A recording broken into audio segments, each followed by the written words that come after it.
Bienvenue à cette nouvelle analyse. Aujourd'hui, on explore une tendance forte dans l'apprentissage des langues. Utiliser des contenus authentiques, des choses que les gens écoutent vraiment. Oui, sortir un peu des méthodes purement scolaires. Exactement. Et notre source du jour, c'est justement ça, le script d'un podcast Easy French. Il est fait exprès pour ceux qui apprennent le français. L'épisode s'appelle French on the Street. What do French people think about sustainable living? Le but, c'est d'enseigner le français du niveau débutant A1 jusqu'à B2, donc une bonne marge. A1, c'est vraiment les bases. B2, on commence à bien se débrouiller. C'est ça. Et leur méthode, c'est des interviews dans la rue, en France, sur la vie durable. Le tout avec une narration français-anglais, un rythme un peu ralenti, des explications. Intéressant comme format. Oui, animé par Camille, une Française, et Alex, un apprenant anglophone. Ça crée une dynamique particulière. Alors notre but ici, attention, c'est pas de refaire l'épisode Easy French, c'est plutôt de décortiquer ensemble le script. Comment il est bâti pour apprendre, quelles sont les astuces pédagogiques. Comment on passe du témoignage brut à quelque chose d'utilisable pour un apprenant, en fait? Voilà. Et comment le thème de la vie durable est abordé à travers ça. On va regarder la mécanique interne. Alors, on y va? Allons-y. Donc le script commence par nous plonger dans l'ambiance, un marché bio à Lyon. Il parle des odeurs, des bruits. Une mise en contexte sensorielle. Ça aide à l'immersion, c'est pas mal. Oui. Et juste après, avant même la première interview, hop, 4 mots-clés. Durable, écologique, zéro déchet, consommé local.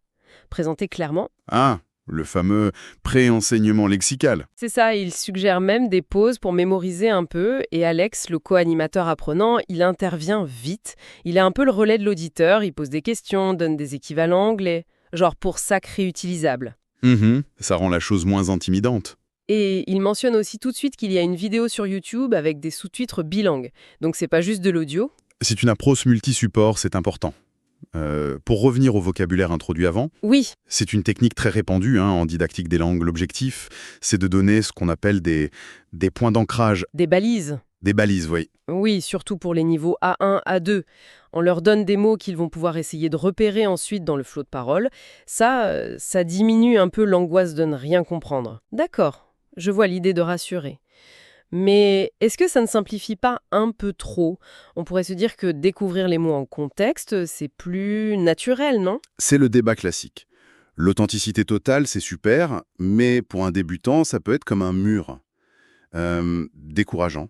Oui. Cette technique, c'est un compromis. Ça prépare l'écoute pour que l'expérience authentique soit possible et moins frustrante. Et d'ailleurs, le script montre tout de suite qu'ils adaptent. Comment ça? Ils expliquent bien. Pour les A1, le but, c'est juste de repérer les mots. Ah, j'ai entendu durable. Pour les B1, B2, on attend plus. Comprendre comment le mot est utilisé, la nuance. C'est ce qu'on appelle la différenciation pédagogique. D'accord, on ne demande pas la même chose à tout le monde avec le même matériel. Et le duo natif apprenant, Camille et Alex, ça renforce ça. Camille donne la norme, la culture. Alex, lui, il incarne l'apprenant, il pose les questions naïves, il valide les difficultés. Ça crée une connexion. C'est bien pensé. Bon, après cette préparation, on arrive à la première interview. Sophie, 28 ans, graphiste. Une vraie personne, donc. Oui, elle dit que la vie durable, c'est important pour elle. Elle fait ses courses au marché bio, elle essaye de consommer local, des actions assez concrètes. Et ce qui est intéressant, c'est que le script ne laisse pas l'interview telle qu'elle. Alex, après, il reformule lentement ce que Sophie a dit, il traduit un peu si besoin. Un filet de sécurité pour la compréhension. Exactement. Et puis Sophie, elle apporte une nuance importante. Réduire les déchets, aider la planète, oui, mais c'est plus cher. Ah, le nerf de la guerre. Voilà. Et le script souligne bien que les mots de vocabulaire, marché bio, consommer local, déchets, ont été entendus dans un vrai contexte. Il note même la forme informelle, c'est pas toujours facile.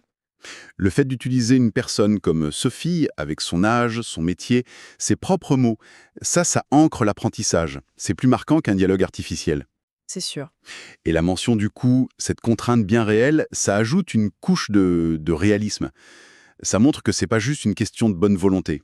Pour l'apprenant, c'est pas juste du vocabulaire, c'est une petite fenêtre sur la société française. Justement, cette tension entre l'idéal et le portefeuille, est-ce que le script s'en sert pédagogiquement? Oui, et c'est là que le débriefing par Camille et Alex, après l'interview, prend son sens. Le script indique qu'ils ne vérifient pas seulement si on a entendu les mots-clés. Non. Non, ils attirent aussi l'attention sur cette nuance soulevée par Sophie. Pour les niveaux plus avancés, B2 par exemple, comprendre ce «oui, mais» devient un objectif en soi. Ah, d'accord. Ça dépasse le mot à mot, on entre dans la compréhension culturelle, sociale. L'interview sert de tremplin pour aborder une complexité, mais en la rendant digeste grâce aux reformulations, aux explications. C'est un équilibre, hein. Oui, on sent cet effort d'équilibrage. Alors, deuxième interview, Pierre, 45 ans, enseignant. Lui, c'est une autre approche. D'accord. Il met l'accent sur le vélo, la mobilité et sur le zéro déchet chez lui. Recyclage, compost. Plus axé sur les habitudes quotidiennes. Voilà. Et il donne un conseil très direct, très simple, commencer petit.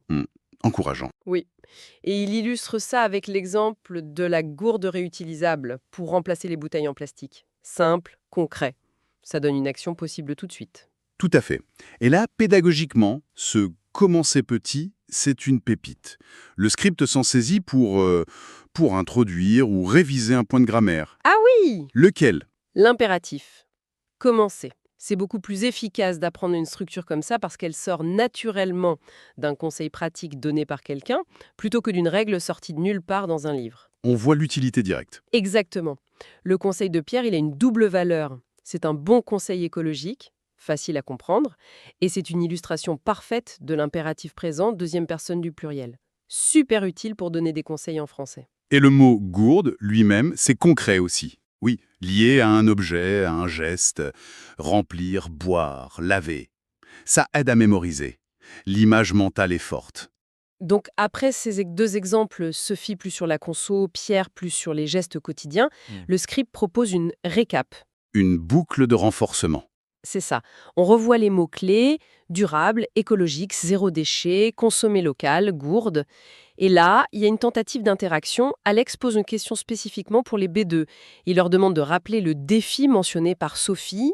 La question du coût, j'imagine. C'est plus cher. Exactement. Pour vérifier qu'ils ont suivi, qu'ils ont saisi l'enjeu au-delà des mots. Et cette récapitulation, cette vérification, ça clôture une boucle d'apprentissage assez classique, mais qui a fait ses preuves.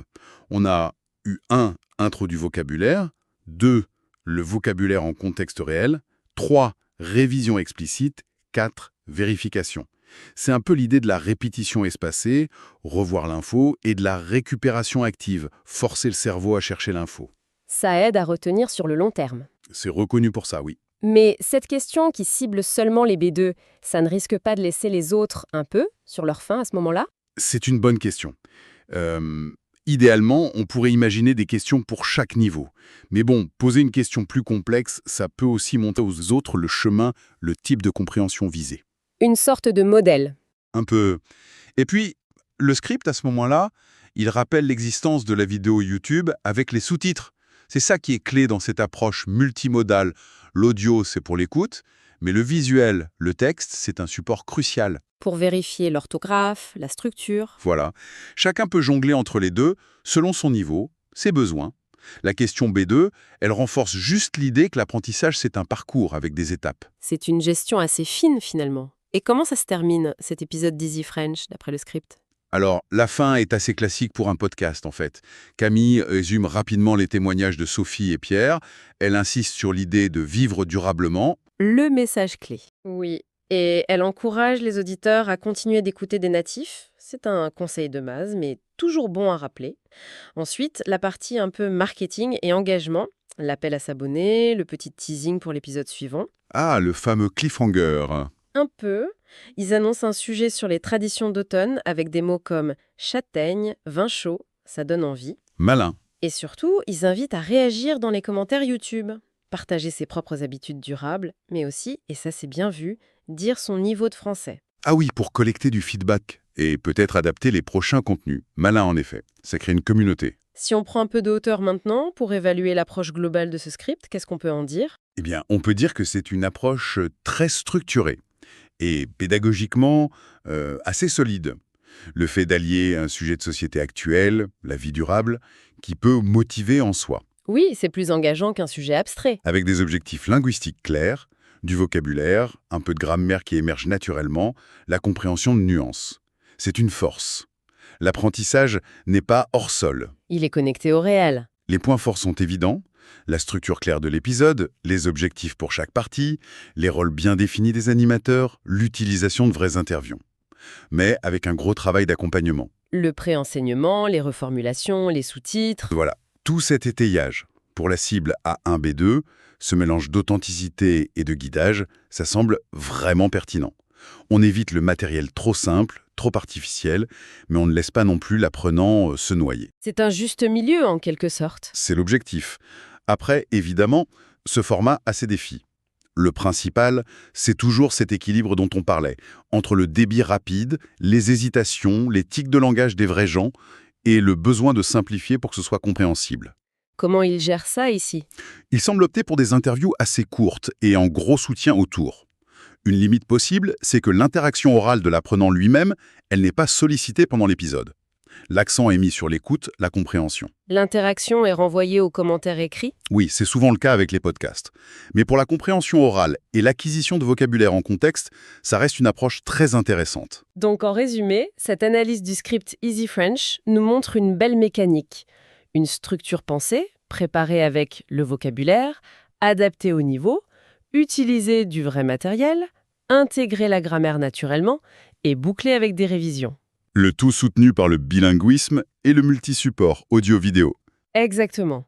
Pour quelqu'un qui cherche des méthodes pour apprendre le français, ça montre bien l'intérêt de combiner une structure sérieuse avec un contenu vivant, ancré dans des sujets actuels comme la vie durable. On est loin de la simple liste de mots à apprendre par cœur. Tout à fait. Et pour finir, peut-être une petite réflexion qui élargit un peu. Je vous écoute. On pourrait se demander si cette méthode écoutait attentivement des petits témoignages variés sur un thème, les décortiquer, repérer les mots, les points de vue, les tensions, si cette compétence finalement ne serait pas utile bien au-delà de l'apprentissage du français. C'est-à-dire?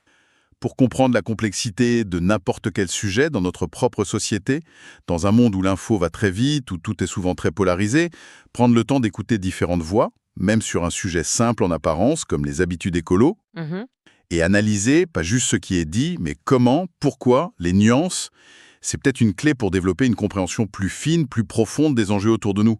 Une sorte de micro-écoute active comme outil pour penser de manière plus critique. Qu'en pensez-vous? C'est une perspective intéressante. Apprendre une langue pour apprendre à mieux écouter le monde. Belle conclusion.